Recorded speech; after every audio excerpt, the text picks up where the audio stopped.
Hi, sorry about that, guys. This is my first time using Screencastify, and I didn't realize there was a limit to how much we could do. So, just to finish up, what I was just talking about is in this circular flow model, we've got the government. The government's involved; they're buying and selling stuff. Public goods. They've got taxes coming in.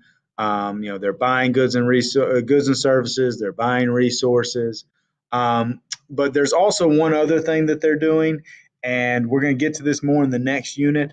But the government does provide money to specific people in this circular flow model. So you've got what's called subsidies and transfer payments. Now, this is different from the government involving themselves in the markets where they are buying services or they are buying factors of production, because these are things that are going to businesses, they are going to individuals. This is money flowing to them that is not necessarily where the government is getting something specifically back for that. So, for example, you have what's called a subsidy. That's this one right here, the money that is flowing from the government to businesses. This is where the government is giving businesses, specific businesses, monies or tax breaks for them to produce, for them to do something. A lot of times, we're going to talk about in the next unit, a lot of times that's to benefit the economy as a whole. Same thing over here on this side. Transfer payments is money going from the government to specific individuals to give assistance or to satisfy some type of need. We've talked about this before, that idea of distribution, redistribution of income, things like Social Security payments, unemployment compensation. Those would be examples of transfer payments, money coming from the government to specific individuals to help satisfy those things that the market doesn't necessarily do. All right. But as a whole, this is the circular flow model. This is what it looks like. For the most part, on a milestone, you're going to see most of the time just the outside part of this, not necessarily the government piece in the middle. But the next unit, we're going to be focusing on that government piece in the middle a lot. But just make sure you understand when it comes to businesses and individuals, how do they interact with each other in both the resource and the product market. So, just to finish off here, here's some vocabulary you need to make sure you're aware of or familiar with when it comes to this circular flow model. So, first of all, the idea of the private sector. So, you might see this show up on a test question or somewhere dealing with the circular flow model.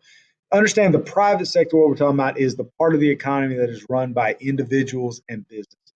So, this would be kind of the outside part of the circle, individuals and businesses that are interacting in those various markets. On the flip side of that, you have what's known as the public sector. And this will be the middle part. This is the part of the economy that is controlled by the government. So this is where the government involves themselves in the buying and selling, the providing of public goods, the collecting of taxes, the providing of the subsidies, all of those things that are controlled by the government. All right? So private versus public sector. Another vocabulary is what we call factor payments. This is simply any payment that is made for one of those factors of production, one of those resources that we use to make a product. So when there is money being paid out for those, we sometimes refer to that as a factor payment. So things like rent, wages, interest, profit, all of those are examples of factor payments, money that is being exchanged for one of those resources. Transfer payments, I just went over that. That is when the government is redistributing income. So when they are sending money from the government to private individuals for a particular need. Examples of Social Security, unemployment, welfare, subsidized housing. All of those things are examples of transfer payments, money from the government to specific individuals. And then the last one we just talked about was subsidies.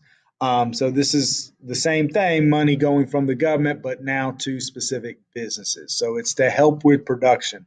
So for example, if the government wants to make sure that farmers are growing corn, because we use corn in so many different products, sometimes, if the market is not doing well for corn and farmers aren't able to sell their corn, they might go out of business. They might not be able to support their farm. So sometimes the government steps in and they give money to the farmer just to make sure they can continue to grow the corn at the levels that our government feels we need to grow corn. So that's an example of a subsidy payment from the government to individual businesses. All right, that is it for the circular flow. So hopefully you kind of understand a little bit better how goods and services and resources flow throughout our economy in exchange for money. Continue on the Nearpod that you've been assigned to do the other activities. There are going to be a couple videos embedded in there that if you need someone else to explain it besides Mr. Harris, go check those videos out, and they may be helpful as well.